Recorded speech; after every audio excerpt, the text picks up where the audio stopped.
Magandang araw sa inyong lahat. Bago tayo dadako sa paglalahad ay papanood muna namin ang bidyong kababaihan ng Taiwan ngayon at noong nakaraang 50 taon galing sa padayong wika Filipino. At pagkatapos ay magtatanong kami ng galing sa video. At natapos niya nang napanood ang bidyong iyon. At ito ang 3 katanungan na galing sa bidyong iyon. Ang una ay anong saysay ng batas sa Taiwan na ginawa ng kanilang gobyerno para sa kababaihan? Ang sagot ay upang mapangalagaan ang kababaihan. Pangalawang katanungan, gaano katagal ang ginawang maternity leave sa Taiwan? Ang sagot ay 1 taon o 1 year. Ang pangatlong katanungan ay ano ang unang kalagayan ng kababaihan noong nakalipas na 50 taon?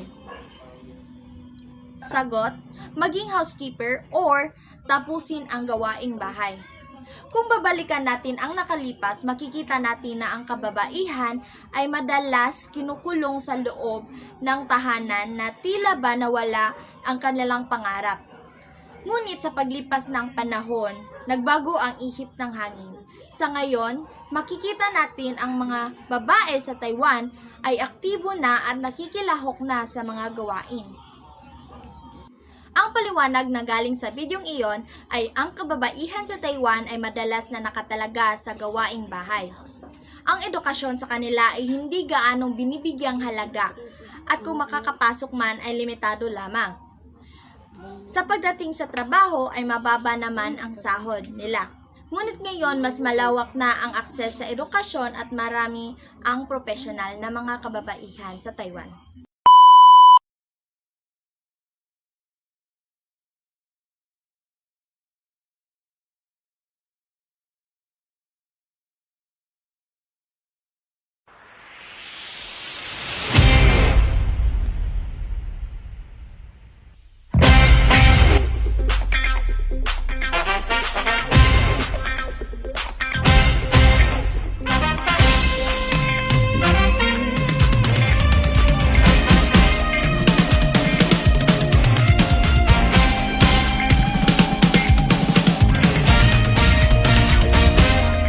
Magandang araw mga karat!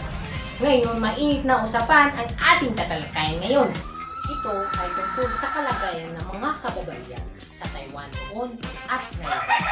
May tunay nga bang pagbabago o isa lang itong ilusyon? Bigyan natin ng palakpakan sina Franco at Rio!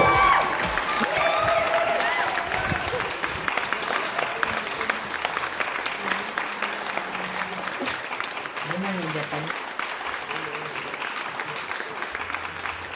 Piling Franco, ano po bang sitwasyon ng mga kababaihan sa panahon ninyo? Wala kaming boses noon.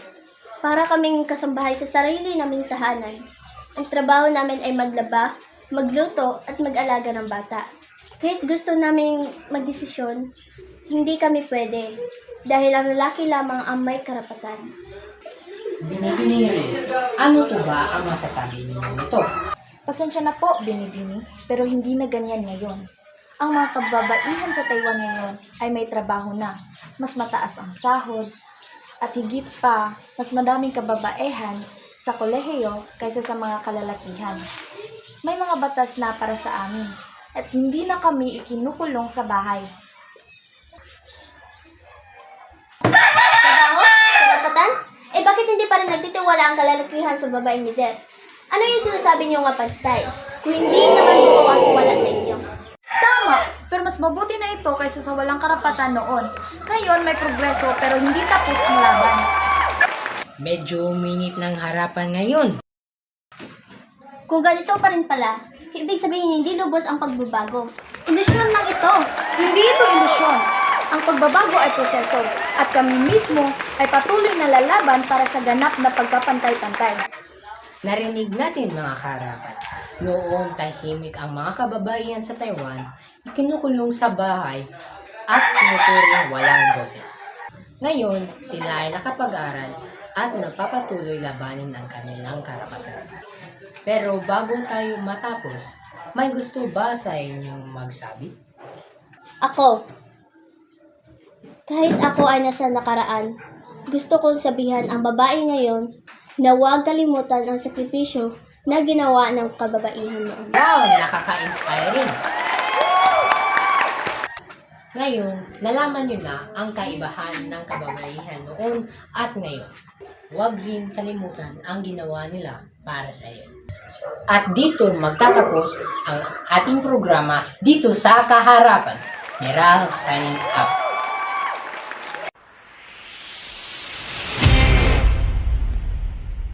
Ngayon naman, tatalakayin ko kung ano ang pagbubuod sa noon sa mga kababaihan sa Taiwan at ngayon.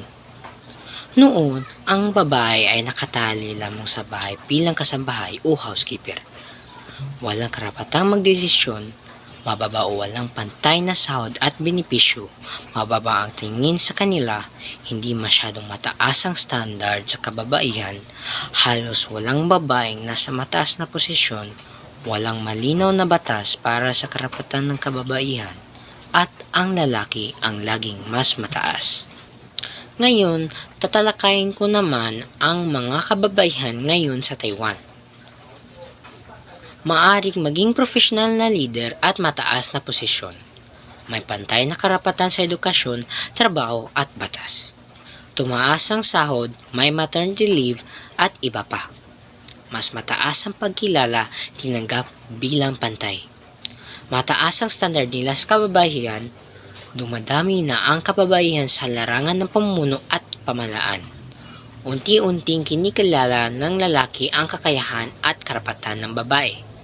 May mga batas na ang nagbibigay ng pantay na karapatan at proteksyon.